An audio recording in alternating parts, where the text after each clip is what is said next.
Good morning, everyone, and welcome back to Proof of Work Coin News. I am your host, Coinology. We are currently at 355 subscribers, trying to get to 400. If you have a moment, please help me out. This YouTube channel is meant to be a community discussion on Proof of Work miners as well as Proof of Work coins, so please drop your opinion below. Let's move over to the market. Currently, we have Bitcoin down 2.8%, which is moving most of the market into the red. Just about everything is down 4 to 5%. On the other side of things, we actually have Dogecoin up 4% and Beam up 4.4%. Today I wanted to go ahead and talk about what I am currently mining in my farm. So first up, we have the Inosilicon A4+. This is a script miner mining Doge and Litecoin. It mines at 630 mega hash at only 690 watts. It runs on a Bitmain APW3 power supply. Moving down, we have the iPolo V1 minis. The black one does 200 mega hash at 100 watts. The gold ones do 300 mega hash at only 200 watts. And I am currently on Unminable mining Caspa. These machines run off a Bitmain APW3 as well. We also have the KD Box 2s. These are on low power mode, running at 3.5 terahash at only 240 watts. Also on an APW3 Bitmain power supply. These machines are actually solo mining right now and have been pretty profitable. Overall, my mining tent is staying cool in the summer as long as it's open. Let's go ahead and take a look at my profitability. Okay, first off, we will start with the Inosilicon A4+. This is going to be the actual worker. I'm running on F2 pool. I have found that the Inosilicon A4+ does not work great with some pools. It's not that it disconnects, it just shows a lower hash rate than what is actually showing within the web GUI. As you can see, within the web GUI, it says I'm running at 630 mega hash. Over here on F2 pool, over the 24-hour chart, I've been doing almost 600 mega hash. So if you know any better pools for the Inosilicon A4+, please let me know. I did have some trouble with Unminable where the mega hashes were at about 500 versus what the miner console says, around 630 mega hash.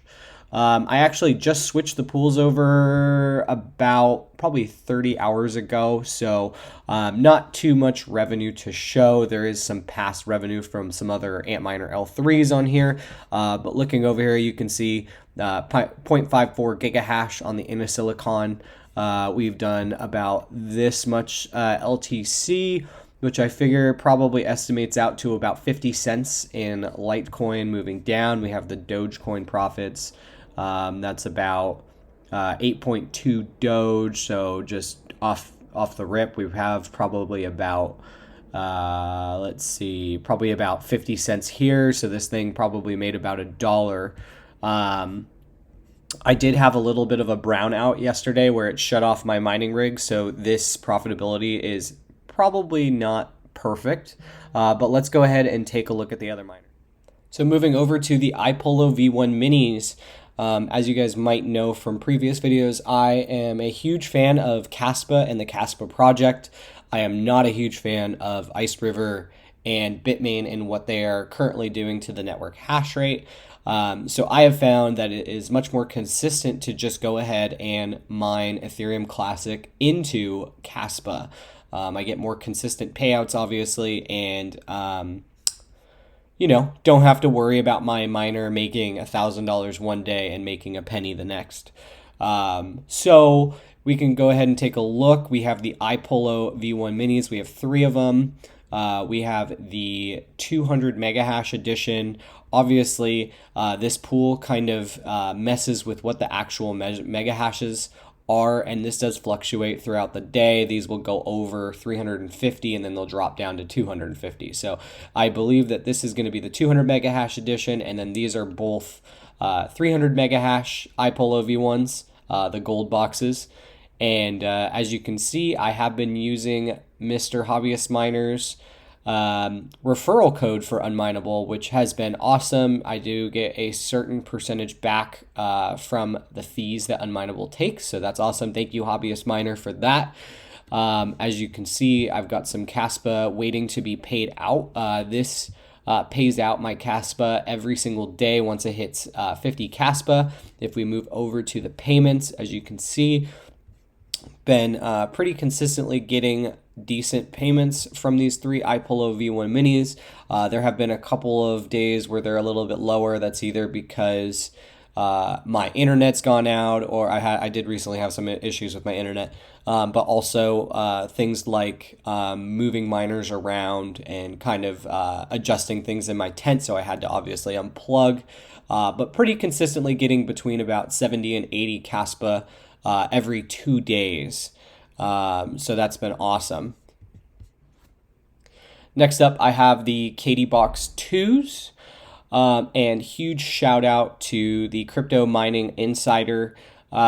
He actually came up with this idea, so I got to give him credit. And it's been solidly profitable for me. And what I've been doing is mining the KD Box 2s on a solo pool. And it's actually on Pool Flare is the pool that I'm using. As you can see, I have 3 miners up and running. They're running at they should run at about 3.5 terahash. Obviously, it's a little bit lower than that because of Silicon Lottery. As you can see here, these are all blocks that I've hit. KDA is actually a really awesome network where even miners with less hash power can hit blocks. And the block reward is just 1 KDA. So I've done the math, and I'm making about 1.75 KDA a day versus what I would be making mining it within a pool, a regular pool with other workers. That was profiting me about 1.3 KDA a day. So 1.75 to 1.3, that is awesome. I will definitely take that and continue to build my KDA bags. Okay, moving over to miner profitability. Currently, GPUs, the most profitable GPU is going to be the RTX 4090, doing 126 revenue a day and 56 cents after power on Pepe W. We have Dynex actually pumping, doing well on most graphics cards, and it is a coin that I am considering maybe mining should this coin continue to move in the direction that it's moving. Something that I actually do appreciate about Dynex is that they are, or seem at least, committed to GPU mining, and they don't seem like they are going to be moving off of it, obviously. So that's awesome for the community. This might be our new Ethereum, not financial advice. So moving down, we have Dynex all the way across the board. Let's check out profitability overall. So actually on Dynex, we are really profitable. So currently right now, you're profitable on most graphics cards up to 15 cents. So today is a good day to turn on your GPUs. Moving over to ASIC miners, we have the Antminer KS3 doing 2132 a day on Caspa. We have the X16-P on Ethereum Classic plus Zilliqa doing 1203 a day. We have the Antminer L7 on script mining LTC plus Doge doing 1034 a day. We have the iPolo G1 on Grin token doing 746 a day. Bitmain Antminer K7 on CKB doing 512 a day. Currently, we do have the Z15 Pro on Zen token doing $3.78. We have the E9 Pro on Ethereum Fair doing $3.06. And we have the KA3 on Cadena doing $2.99 a day. If you have a moment, please go ahead and subscribe. We are almost at 400 subscribers. I appreciate you sticking around. If you have any ideas or anything you would like for me to include in a video, please drop it down below. This is meant to be a discussion between the community of proof-of-work miners and proof-of-work investors. Thank you very much, everyone, and we will see you tomorrow.